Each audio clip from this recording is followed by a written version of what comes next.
Union Jack came about because we'd just completed 2 projects. They were both feature films, they were both thrillers, they were both small casts, very art house, very indie, quite similar films. And I really wanted to do something much bigger, much more ambitious, and much more challenging. I wanted to get away from the feature film narrative storytelling, beginning, middle, and end, and wanted to experiment with new narratives and new storytelling. I just wanted a huge challenge. I wanted to do something that essentially shouldn't be possible. How is that possible? I grew up on Marvel, I read the comics, I played with the toys, I watched the cartoons, I dressed up as characters. The sheer amount of superhero media that's out there these days is you've got a lot to choose from.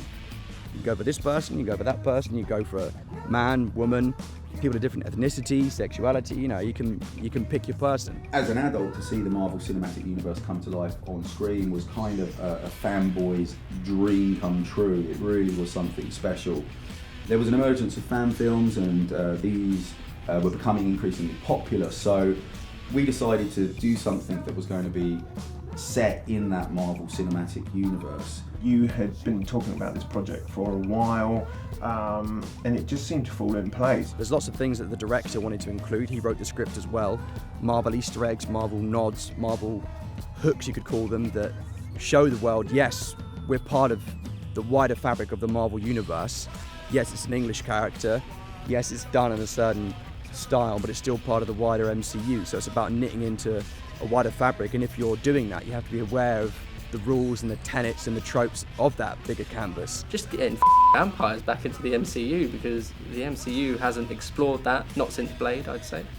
And we're getting the vamps back. It was a pleasure to rewatch all of the films and the series and read the comics, to be prepared to make something that would convincingly fit in there. As a part of that process, it almost became predictive.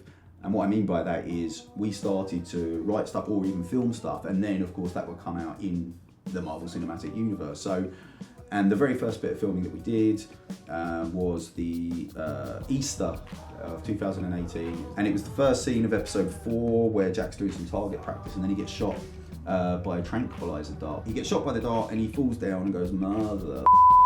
And a couple of weeks later, I went to go and see Infinity War, and lo and behold, the very final shot, you've got Nick Fury falling down or turning to dust and saying "mother," which is interrupted by being dusted. But it was just one of many things that took place where we had something and we'd prepared something or shot something, and then Marvel go and do it. So I guess in a weird way, it was kind of a compliment. It was kind of, we're barking up the right tree here. We're definitely working in suitably in the rules of the Marvel Universe, if Marvel are then doing the things that we've already done. So that was a weird, indirect, backhanded compliment of sorts, I guess. To hear and see connections to the comic books via the actual direct imagery from the panels, but also seeing the connections, you know, to Captain America, Captain Britain. I think that what was impressive about it was that it got a lot of people that weren't into Marvel before that were taking part in it, really into it, watching films and Marvel films that they probably wouldn't have watched before. You lent me Captain America Winter Soldier. I fell asleep during that, and I was babysitting at the time as well. But it's not made by a cast of thousands of people for hundreds of millions of dollars. Making something that is set in the Marvel Cinematic Universe is obviously a lot of fun. However, even the smallest Marvel production still has a massive team of people, of experts in their field, thousands of people working on it. Whereas I am just a boy in a bedroom, and we have very limited resources by comparison. And of course, no budget by comparison. I mean, the whole budget that we spent on all 10 episodes is probably less than Thor: The Dark World second unit spent on pineapple juice. The MCU is massive, is vast, and it increasingly expands its range and its reach. You've got different demographics represented more and more all the time.